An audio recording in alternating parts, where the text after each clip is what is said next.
কিছু, কিছু ছোট মাছের মাথা কিন্তু একদমই খাওয়া যায় না। বালুতে কিচকিচ করে। মনে হয় যে মাথার ভিতরে অনেক বালু থাকে। তো মাথাগুলাকে এভাবে আলাদা করে পাটাতে পিষে বা ব্লেন্ডার করে বড়া করে খেতে পারেন। আমাদের মা খালাকে দেখেছি আমি কিন্তু অনেক এভাবেই বড়া করে খেতে। তাই আজকে আমিও করব।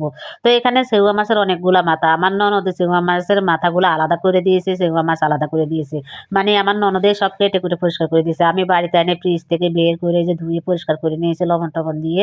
তারপরে এই যে ব্লেন্ডার দিয়ে সুন্দর করে মিহি করে নিয়ে আসলাম। আসলে পাটাতে বাটতে অনেক সময় লাগবে। এজন্য ব্লেন্ডার করে নিয়েছি। তো ব্লেন্ডার করে নিয়ে এসে তারপরে এখানে আমি পেঁয়াজ কুচি দিয়ে দিলাম, কাঁচামরিচ কুচি দিয়ে দিলাম। তারপরে দিয়ে দিচ্ছি এখানে একটু হলুদের গুঁড়া কালারের জন্য। আসলে মাছের মাথা তো কালো, যতই হলুদ দিই কালো, কালো তো আর সাদা হবে না। তো যাই হোক হলুদের গুঁড়া দিয়ে দিচ্ছি, স্বাদের জন্য মরিচের গুঁড়া দিয়ে দিচ্ছি। দিয়ে দিচ্ছি একটু জিরার গুঁড়া দিয়ে দিব। দিয়ে এখন একটু ভালো করে হাত দিয়ে মেখে নিব। আসলে স্বাদ মতন লবণও দিয়ে দিব। লবণের কথা বলতে ভুলেই গেলাম। তো এই যে লবণটাও দিয়ে দিলাম, দিয়ে এখন হাত দিয়ে ভালো করে মেখে নিব। মেখে নিয়ে এটাকে একদমই মানে মিশিয়ে নিতে হবে। তো মাখানোর আগে কিন্তু এখান দিয়ে আবারও একটু দিয়ে দিচ্ছি আদা রসুন বাটা। আদা রসুন বাটা তো দিতেই হবে যেহেতু মাছের বড়া করব। তাই সব রকমের মসলা একটু দিয়ে দিলাম, দিয়ে এখন ভালো করে হাত দিয়ে মেখে নিচ্ছি। আজকের ভিডিওতে কোনো স্পিড বাড়ায় নাই। কিসের জন্য স্পিড বাড়ায় নাই? আসলে আজকের ভিডিওটা আমি কাট করে ছোট, ছোট করে নিয়েছি।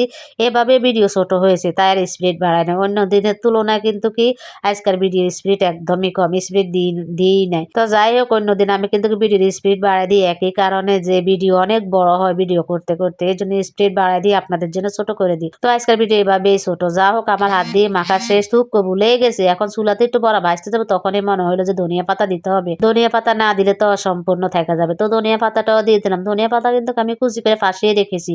আমি কিন্তু ভুলেই গেছি যে ধনিয়া পাতা দিতে হবে। যখন দেখি যে তেলে দিতে হবে কি যেন কম মনে হচ্ছে। তারপর দেখতে পারতেছি যে পাশে ধনিয়া পাতা আছে। তো ধনিয়া পাতাটাও দিয়ে এখন হাত দিয়ে ভালো করে মেখে নিয়েছি। নিয়ে এখন আমি চুলাতে চলে যাবো। চুলাতে কিন্তু আমি অলরেডি ফ্রাই প্যান বসিয়ে দিয়েছি তেল গরম হওয়ার জন্য। তো আমি একে একে হাত দিয়ে বড়া শেপের মতন দিয়ে দিচ্ছি। তেল তো গরম হয়ে গেছে। এখন সবগুলা ভেজে নিব। আসলে এই মাছগুলা কিনা হয়েছে যখন আমরা বাড়িতে গেছিলাম তখন নদীর মাছ কিনেছিল আপনাদের ভাইয়া। আসলে এই মাছটা আমার খুব পছন্দ। তো অনেকগুলাই মাছ কিনে নিয়ে আসলো। তখন তো আমি কাটাকাটি করতে পারি না বা কিছুই করতে পারি না। তো এখন তো সামনে রোজা কি করবো, ফ্রিজটাও তো পরিষ্কার করতে হবে। তাই ফ্রিজ থেকে যা যা আছে সব বাইর করে একে একে খাওয়া শুরু করে দিয়েছি। তো লাস্ট পর্যায়ে দেখতেছি মাছের মাথাগুলা পড়ে আছে ফেলে দিব। তাই ভাবছি এভাবে বড়া করে নিই। আসলে আমাদের মা খালাদেরকে দেখেছি এভাবে বড়া করতে। পরে কিন্তু আমার মেজাজটাই গরম হয়ে গেছে। ভাজতে ভাজতে অনেক সময় লাগছে, বিকাল হয়ে যাচ্ছে। কখন আমি রান্না শেষ করব। তারপরে আমি কি করলাম এভাবে যে কয়টা বড়া একটু কড়া করে ভেজে নিয়েছি। এই যে আমার এক ভেজ বড়া ভাজা হয়ে গেছে। এখন আরেক ভেজ দিয়ে দিয়েছি। এই ভেজ হওয়ার পরে কিন্তু আমি সবগুলা দিয়ে দিব, একদম জুড়া করে নিব। তো এভাবে বড়া করতে করতে বিরক্ত ধরে গেছে, দেরি হয়ে যাচ্ছে দেখে এদের সবগুলো একসাথে দিয়ে ঝুরা করে নিয়েছি। আসলে ঝুরা করলো একরকম স্বাদ, ওইভাবে বড়া করলে কিন্তু আরেক রকম স্বাদ।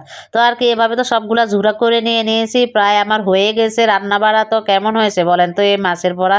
আপনাদের কাছে যদি একটু হলেও ভালো লেগে থাকে অবশ্যই লাইক কমেন্ট শেয়ার করে পাশে থাকবেন। সবাই ভালো থাকুন, সুস্থ থাকুন। আল্লাহ হাফেজ।